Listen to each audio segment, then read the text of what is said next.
આ જ પરિસ્થિતિ ત્યાં નિર્માણ થઈ. પણ સામેવાળા પક્ષને એટલી ખબર પડી ગઈ હતી કે આ લોકો છે ને રૂપિયે ટકે તો ઢળક સર્વસ્વ લ્યોછાવર કરીને આપણને ખરીદી લે છે કાયમ. એટલે એ લોકોએ એવી શરત મૂકી, આજે ચડાવો નહીં, આજે ચડાવો નહીં, આજે વાદ નહીં. કારણ કે જ્યારે જ્યારે વાદ થયા ત્યારે પણ વાદમાં આપણા મહાપુરુષોએ વિચક્ષણ વિદ્વત્તાના આધારે, શાસ્ત્રોના આધારે, એમની સંયમની શુદ્ધિના આધારે એ પરાસ્ત કર્યા છે અને વાદમાં પણ આપણે વિજયી બન્યા હતા. એટલે સામે પક્ષે લાગ જોઈને શરત મૂકી કે આજે યુદ્ધ થશે, આજે યુદ્ધ થશે અને આજે યુદ્ધમાં જે જીતે એનો આ ગિરનાર. સાચું બોલો. ધોતિયું અને જબ્બો અને પેરણ ને પાઘડી પહેરીને ખેસ પહેરીને આવેલા શ્રાવકો યુદ્ધ કરી શકે ભાઈ? કીડીને બચાવનાર શ્રાવક યુદ્ધ કેમ ન કરી શકે? કોઈ તૈયારી નહીં. અને પેલા લોકો ભરપેટ સેના સાથે તૈયાર હતા. યુદ્ધ ચાલુ થયું. 1, 2, 5, 15, 20, 50 જ્યાં અબીલ ગુલાલની રંગોળીઓ પૂરાય, જે તીર્થની તળેટીમાં ફૂલોની રંગોળી પૂરાય, ત્યાં લોહીના ફુવારા ઉડવાના શરૂ થયા. લોહીની પિચકારીઓ નીકળવા માંડી શ્રાવકોની. અને 25-50 શ્રાવકોના મોઢામાંથી જવાબ આવે, આમ તલવાર પડે, મસ્તક જુદું થાય, જય ગિરનાર, જય ગિરનાર, અને સર્વસ્વ અર્પણ. પરિસ્થિતિ જોઈને ધાર શ્રાવકનો દીકરો તલવાર લઈને દોડ્યો, પપ્પા હું જાઉં છું. અને 5-15 જણને સામે લડતા લડતા પાછળથી એક તલવાર આવી જઈને મીઠો. પેલો સ્વહા થયો. સૈન્ય ભાગે કે આગુ પાછું થાય, શ્રાવકોની હિંમત ખૂટે. એને હિંમત આપવા બીજા દીકરાએ છલાંગ મારી. પપ્પા હું જાઉં છું. તલવાર લઈને કૂદી પડ્યો. છોડો, આગળ જા. તલવારનો હાથ, જય ગિરનાર, સ્વાહા. ત્રીજો દીકરો, 5 દીકરા, 4 ખતમ થઈ ગયા નજર સામે. પાઘડી પહેરેલો શ્રાવક, એક આંખમાં આંસુ, એક આંખમાં દીકરાના પરાક્રમને વંદન કરી રહ્યો છે, એક આંખમાં પોતાની હાર જોઈને રડી રહ્યો છે.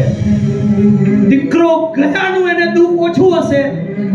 હું કહીશ, તીર્થ જઈ રહ્યું છે ને એનું રુદન એ શ્રાવકની આંખમાં. 5મો દીકરો વિચાર કરે છે, હલતો નથી. બચારો આશ્ચર્યચકિત થઈ ગયો. 4 ભાઈઓ આમ 5-15 મિનિટમાં સાફ મારો પરિવાર વેર વિખેર. અને બાપ એ દીકરાને પાછળ ખભે હાથ મૂકીને કહે છે, બેટા, આ શરીર નાશવંત છે, અનાદિકાળથી મળ્યું. આ જન્મ મરણના ફેરા અનંત કાળથી આ જીવ કરે છે. જો તારા 4 ભાઈઓ છે ને પરાક્રમી, વીર ગતિ પામ્યા, સદગતિ પામ્યા, દેવલોકમાં ગયા. તારે પણ અટકવાનું નથી. ઊભો થા. અને દીકરાને પોરસ ચડાવીને યુદ્ધના મેદાનમાં મોકલ્યો.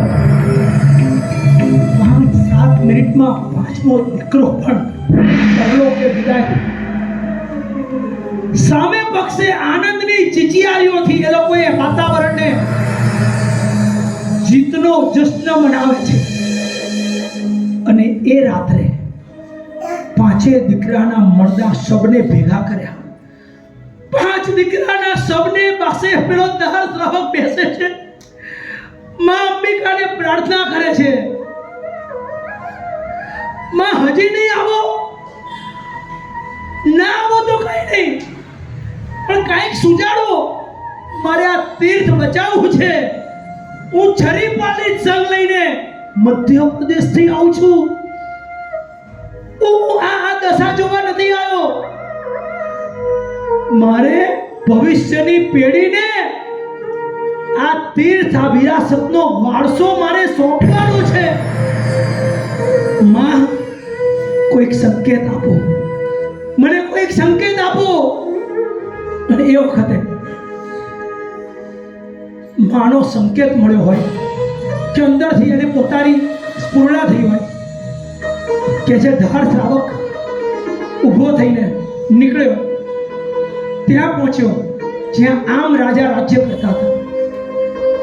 આમ રાજાના પ્રતિબોધક આચાર્ય બપ્પા ભટ્ટીસુરી 9:30 વાગ્યાનો સવારનો સમય ને પ્રવચન ચાલે છે. 500,000 શ્રાવકો અને અદ્ભુત પ્રભુના વચનો પીરસાઈ રહ્યા છે. પેલો દોડતો આવે છે, ચીસ પાડીને કહે છે, સાહેબ બંધ કરો, આ શાસ્ત્રોની વાતો બંધ કરો. આવેગ હતો ને, વેદના હતી, પીડા હતી. એટલે વિવેક કદાચ આપણને એમ લાગે કે ચૂકાયો. સાહેબ બંધ કરો. આમ રાજા તલવાર ઉપર હાથ મૂકે છે. મારા ગુરુને છડકો કરવો વાળો કોણ પેદા થયો? અને આચાર્ય ભગવંત ઈશારાથી અટકાવે છે. ભાઈ, એના અવાજમાં છે ને દર્દ છે. શ્રાવક એની વાત સાંભળો. અને પેલો કહે છે, સાહેબ આ બધા શાસ્ત્રોની વાતો બંધ કરો, તમારી પ્રથા બંધ કરો. હવે શાસ્ત્ર નહીં, હાથમાં શસ્ત્ર લેવાનો સમય આવી ગયો છે. હવે પાઠ ઉપર બેસીને નહીં, યુદ્ધના મેદાનમાં સાહેબ આવવું પડશે તમારે. એ કાલિકાચાર્યની વાતો યાદ કરાવે છે શ્રાવક. અને શૌર્યથી આખી સભા ઊભી થઈ ગઈ. ચલો ગિરનાર, ચલો ગિરનાર, ચલો ગિરનાર. આમ રાજાએ સૈન્યને તૈયાર કર્યું.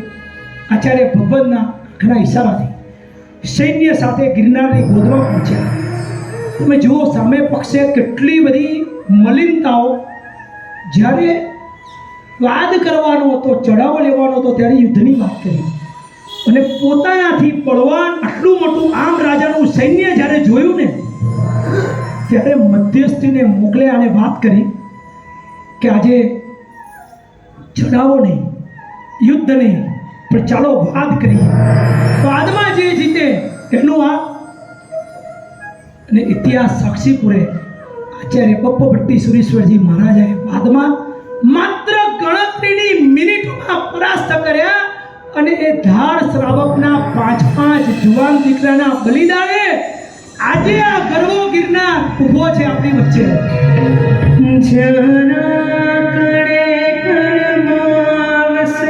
મહાપુરુષો